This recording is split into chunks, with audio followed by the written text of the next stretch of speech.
ससुर से आइल बा सुपारी हो, सुपारी हो भौजी जइबे ना गवनवा।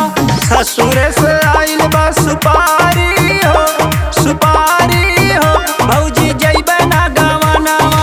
जइबो ना गवनवा भौजी जइबो ना गवनवा, जइबो ना गवनवा भौजी जइबो ना गवनवा।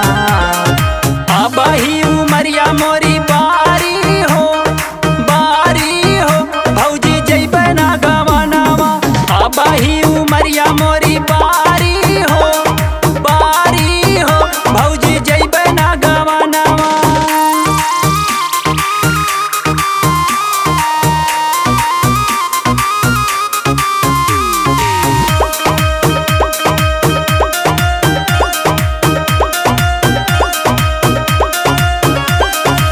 काटत होई राजा के जवानी के कीड़वा, पीसी न हरदिया न जाई जल्दी पीड़वा।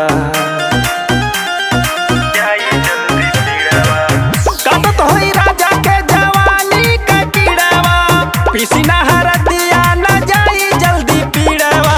कुछ दिन रहे दा कुंवारी हो, कुंवारी हो भौजी जइबे ना गवनवा।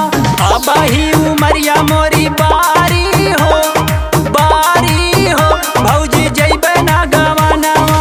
जइबे ना गवनवा, जइबे ना गवनवा।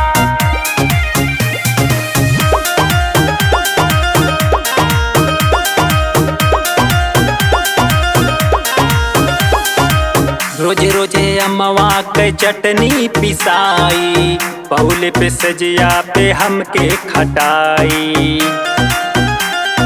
हमके खटाई।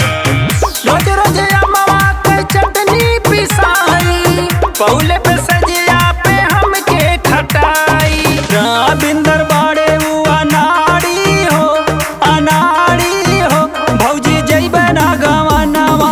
अबही उमरिया मोरी बारी हो, बारी हो भौजी जइबे ना गवनवा। जइबो ना गवनवा भौजी जइबो ना गवनवा, जइबो ना गवनवा भौजी जइबो ना गवनवा। ससुर से आइल बा सुपारी